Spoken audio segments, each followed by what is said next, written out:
अब मुश्किल नहीं कुछ भी, नहीं कुछ भी। नमस्कार दोस्तों, मेरा नाम है आकाश सिंह सरस्वार और आप देख रहे हैं विवेकानंद एजुकेशन हब। दोस्तों, इस चैनल के माध्यम से आप यूपीएससी, पीएससी तथा ऑल कॉम्पिटिटिव एग्ज़ाम की तैयारी साथ साथ कर सकते हैं। वैसे तो मेरा ये पॉलिटी का फर्स्ट वीडियो है और इस चैनल का भी ये फर्स्ट वीडियो है। इसके अलावा भी मैं अन्य विषयों से संबंधित वीडियोस इस चैनल में अपलोड करूँगा ताकि किसी भी एग्ज़ाम से संबंधित आपकी संपूर्ण तैयारी इस चैनल के माध्यम से हो सके। अगर आपने इस चैनल को सब्सक्राइब नहीं किया है तो प्लीज़ इसे सब्सक्राइब कर लीजिए और आपको ये वीडियो पसंद आता है तो इसे लाइक कीजिए, कमेंट्स कीजिए, शेयर कीजिए और एजुकेशन से संबंधित ऐसे ही वीडियोस लगातार पाने के लिए बेल आइकन को ऑन कर दीजिए। तो चलिए स्टार्ट करते हैं। तो दोस्तों, आज हम राज्य की अवधारणा, राज्य के तत्व तथा शासन के अंगों पर बात करेंगे। राज्य शब्द सुनकर आपको ऐसा लग रहा होगा, अरे ये क्या पढ़ाने लगे भाई साहब, आर्टिकल 1 पढ़ाइए ना। तो दोस्तों, मेरा यकीन मानिए, पॉलिटी को बेहतर तरीके से समझने के लिए आपको राज्य की अवधारणा को बेहतर तरीके से समझना बहुत ज़रूरी है। इसलिए मैं अपने पहले ही वीडियो में राज्य की बात कर रहा हूँ, क्योंकि पॉलिटी को हिंदी में कहते हैं राज्य व्यवस्था। अब राज्य व्यवस्था का अर्थ होता है राज्य की राजनीतिक व्यवस्था। तो जब आपको पॉलिटी के अंतर्गत किसी राज्य की राजनीतिक व्यवस्था ही पढ़ना है तो आखिर वो राज्य क्या होता है ये तो पता होना चाहिए। तो दोस्तों, सामान्यतः जब भी हम राज्य शब्द का जिक्र करते हैं तो हम मध्य प्रदेश, आंध्र प्रदेश, उत्तर प्रदेश, बिहार जैसे प्रांतों की बात करते हैं। लेकिन दोस्तों, वास्तव में भले ही लोकप्रिय भाषा में हम उन्हें राज्य कह देते हैं, लेकिन पॉलिटी में उन्हें राज्य न कहकर क्या कहा जाता है, प्रांत। तो फिर राज्य किसे कहते हैं? तो दोस्तों, पॉलिटी में राज्य का तात्पर्य है किसी समाज की राजनीतिक संरचना या पॉलिटिकल स्ट्रक्चर। क्योंकि मनुष्य हैं हम और मनुष्य समाज में रहता है और अपनी विभिन्न आवश्यकताओं की पूर्ति के लिए सामाजिक, राजनीतिक, आर्थिक, सांस्कृतिक जैसी विभिन्न संरचनाओं का निर्माण मनुष्य करता है। इसीलिए मनुष्य ने जब समाज में रहते हुए अपनी राजनीतिक आवश्यकताओं की पूर्ति हेतु जिस राजनीतिक संरचना की उत्पत्ति की, उसे ही दोस्तों राज्य कहा जाता है। इसको मैं और सरल शब्दों में आपको समझाने का प्रयास करूं तो दोस्तों, राज्य का जब भी जिक्र पॉलिटी में आएगा तो आपको एक देश या राष्ट्र की राजनीतिक व्यवस्था समझना है। तो पॉलिटी में राज्य का मतलब होता है किसी राष्ट्र या देश की राजनीतिक व्यवस्था। ठीक है। दूसरी बात आपको ये जाननी है कि राज्य एक अमूर्त अवधारणा है। अब यहाँ सवाल आता है कि अमूर्त क्या है? तो दोस्तों, राज्य का अमूर्त अवधारणा है से तात्पर्य यह है कि राज्य को हम बौद्धिक स्तर पर समझ तो सकते हैं किंतु उसे देख नहीं सकते। उदाहरण के लिए भारत की सरकार, भारत की संसद, भारत की न्यायपालिका, विभिन्न भारतीय राज्यों की सरकारें और नौकरशाही से जुड़े विभिन्न अधिकारी इत्यादि की समग्र संरचना को ही दोस्तों राज्य कहा जाता है। अब बात करते हैं राज्य के तत्व। तो दोस्तों, राज्य के 4 तत्वों को ध्यान में रखिएगा। पहला भूभाग, दूसरा जनसंख्या, तीसरा सरकार तथा चौथा संप्रभुता। सबसे पहले बात करते हैं भूभाग, जिसे हम ज्योग्राफिकल एरिया भी कह सकते हैं। तो दोस्तों, राज्य के अस्तित्व के लिए ये अनिवार्य तत्व है कि राज्य के पास अपना एक भूभाग अवश्य होना चाहिए जिस पर वह राज्य की सरकार अपनी राजनीतिक क्रियाएं करती हो।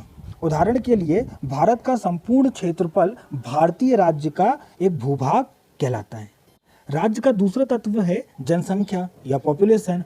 तो दोस्तों, राज्य के अस्तित्व के लिए यह भी जरूरी है कि उसके भूभाग पर निवास करने वाला एक ऐसा जन समुदाय होना चाहिए जो राजनीतिक व्यवस्था अर्थात उस राज्य की राजनीतिक व्यवस्था के अनुसार संचालित होता हो। वैसे भी दोस्तों, सिंपल सी बात है कि राज्य की उत्पत्ति मनुष्य किसी ने अपनी जनसंख्या या जन समुदाय के लिए ही करेगा ना, किसी पशु या प्राणी के लिए तो करेगा नहीं। इसीलिए राज्य में जनसंख्या होना बहुत जरूरी है। तीसरे राज्य के तत्व की हम बात करते हैं तो वह है सरकार या गवर्नमेंट। तो दोस्तों, सरकार एक या एक से अधिक व्यक्तियों का वह समूह है जो व्यवहारिक स्तर पर राज्य की राजनीतिक शक्ति का प्रयोग करता है।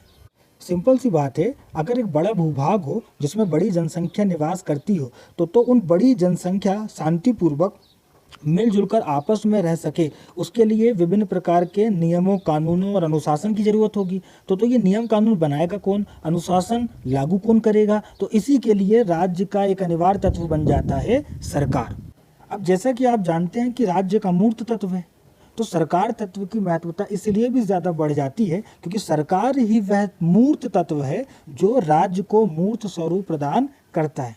उदाहरण के तौर पर मान लीजिए संयुक्त राष्ट्र संघ की हर सितंबर में बैठक होती है और उसमें हमारे प्रधानमंत्री भाग लेने जाते हैं। अगर वो ना जाए तो कोई मंत्री या अधिकारी भाग लेने जाते हैं। तो आप देखिए कि जा कौन रहा है, सरकार जा रही है, प्रधानमंत्री या मंत्री जा रहा है, लेकिन कहते क्या है हम, भारत ने संयुक्त राष्ट्र संघ की बैठक में भाग लिया। तो इसलिए मैं कह रहा हूं कि सरकार जो है वो राज्य का चूंकि मूर्त स्वरूप है, इसलिए इस तत्व की महत्वता बहुत ज़्यादा बढ़ जाती है।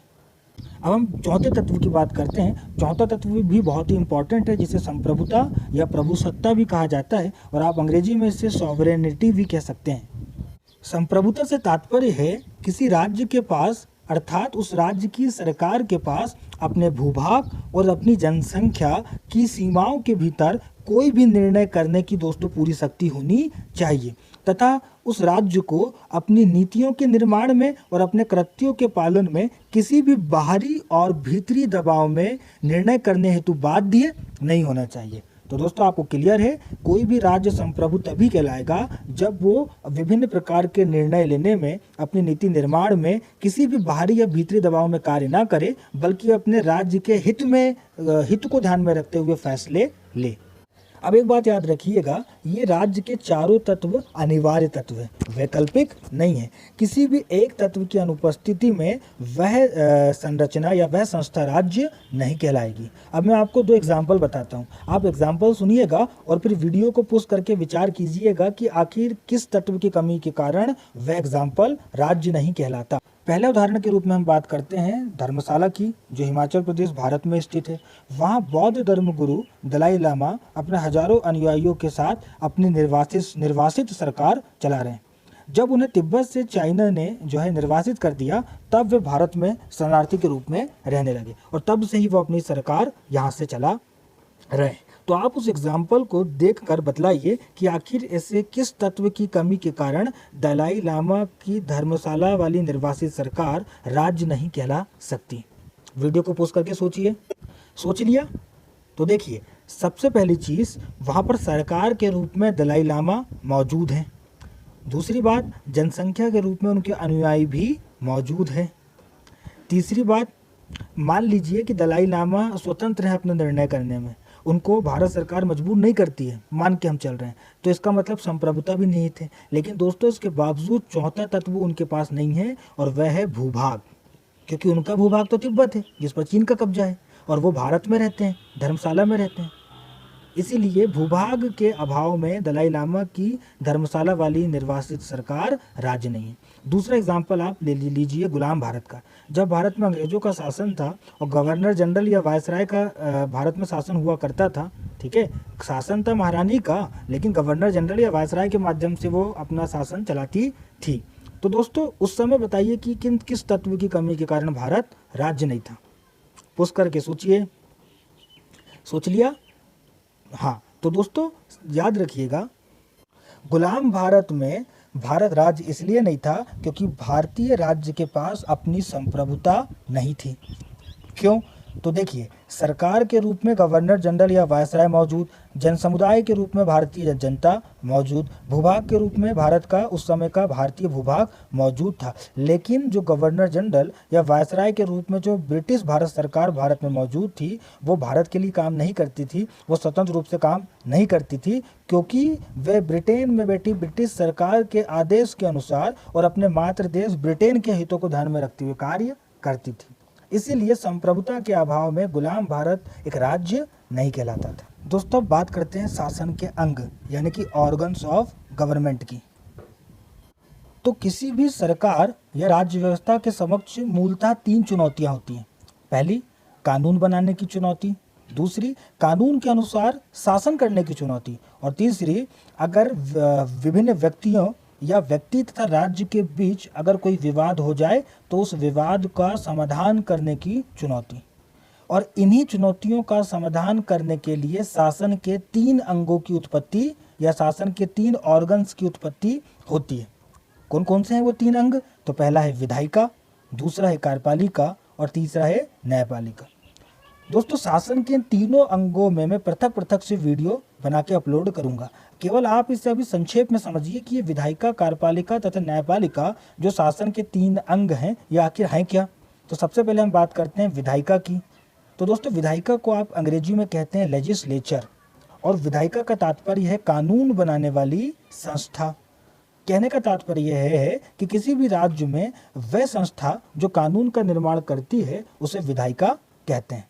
दूसरा अंग की अगर हम बात करें तो वह होता है कार्यपालिका या एग्जीक्यूटिव। तो विधायिका के द्वारा बनाए गए कानूनों के अनुसार शासन चलाने वाली संस्था को ही क्या कह दिया जाता है, कार्यपालिका। अब हम तीसरी बात करते हैं न्यायपालिका या जुडिशियरी की। तो दोस्तों कानूनों के अनुसार, कौन से कानून, जो विधायिका ने बनाए हैं, तो विधायिका के द्वारा बनाए गए कानूनों के अनुसार विभिन्न विवादों का समाधान करने वाली संस्था ही दोस्तों न्यायपालिका या जुडिशियरी कहलाती है। तो इस प्रकार ये थे शासन के 3 अंग, और इस प्रकार आज का टॉपिक यहीं समाप्त होता है। पूरा वीडियो देखने के लिए आपका बहुत बहुत धन्यवाद।